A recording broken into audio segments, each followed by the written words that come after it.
ఎంత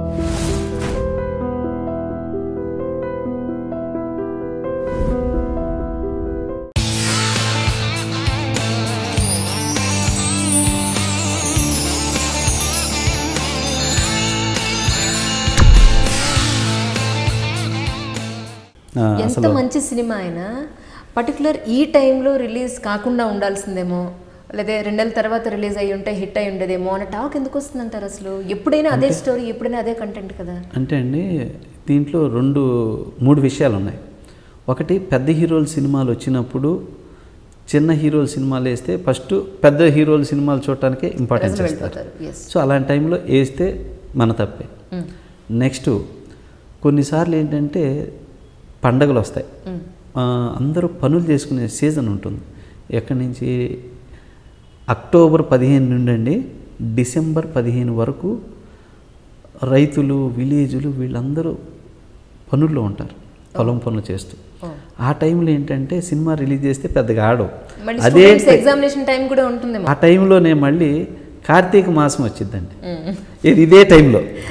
ఆ టైంలో ఏంటి, కార్తీక మాసం ఉంటే ఉపవాసాలు ఉంటారు, సినిమాలకు వెళ్ళరు, అయ్యప్ప మాలలు వేస్తారు, సినిమాలకు చూడరు, రైతులు పనులు ఉన్నాయండి ఇప్పటికి కూడా.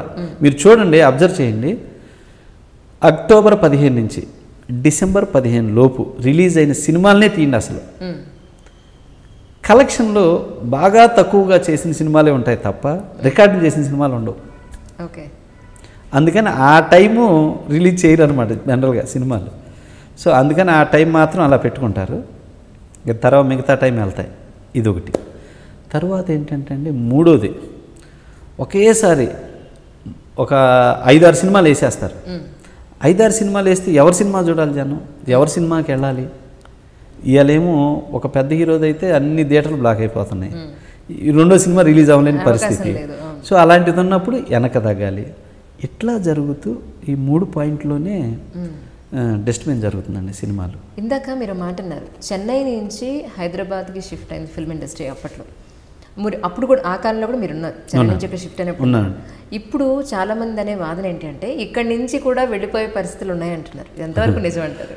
అయితే వెళ్ళరండి ఇప్పుడు, ఇంకా వెళ్ళరు. ఎందుకంటే మనకి రాష్ట్రాలుగా విడిపోయినా కొంతమంది అంటే ఎక్కువగా ఆంధ్ర వాళ్ళు ఉండటం వల్ల సినిమా ఇండస్ట్రీలో ఆంధ్ర వెళ్ళిపోతాం అన్నారు, కానీ సినిమా ఇండస్ట్రీ వెళ్ళదు. ఎందుకు వెళ్ళదంటే ఆ క్లైమేట్, ఆ వాతావరణం అలవాటు పడిపోయారు. ఫస్ట్ ఇక్కడ ఉన్నారు, పైగా ఏంటంటే ఈ కష్టం అండి చెన్నై నుంచి తేటానికి రామారావు గారు, కృష్ణ గారు, నాగేశ్వరరావు గారు, అప్పుడున్న సీఎంలు వీళ్ళందరూ చాలా కష్టపడ్డారండి చెన్నై నుంచి ఇండస్ట్రీని హైదరాబాద్కు తేవాలి అని. సో 2 రాష్ట్రాలు వేరైనా మనకి ఆంధ్రప్రదేశ్, తెలంగాణ అయినా 2 ఒకటే. అందువల్ల ఏంటంటే మనం ఎక్కడున్నా ఒకటే. అందువల్ల ఏంటంటే నేనైతే ఇండస్ట్రీ ఇక్కడి నుంచి వెళ్ళిద్దని మాత్రం నమ్మను, ఇక్కడే ఉంటారు నాకు తెలిసి. ఎందుకంటే ఇంకా వెళ్ళి చేసి సెటిల్ అవ్వాలంటే జరిగే పని కాదు, అయ్యే పని కాదు. పైగా ఏంటంటే ఎవరికి ఆ ఉద్దేశం కూడా లేదండి. ఎందుకంటే ఇక కేసీఆర్ గారు కూడా సినిమా వాళ్ళని చక్కగా చూసుకుంటున్నారు, ఆ గవర్నమెంటు మన ఇండస్ట్రీకి బాగానే సపోర్ట్ చేస్తుంది. అందువల్ల నాకు తెలిసి ఇంకొక 20-25 సంవత్సరాలు కూడా వెళ్ళదు. ఐ డ్రీమ్కి సబ్స్క్రైబ్ చేయండి.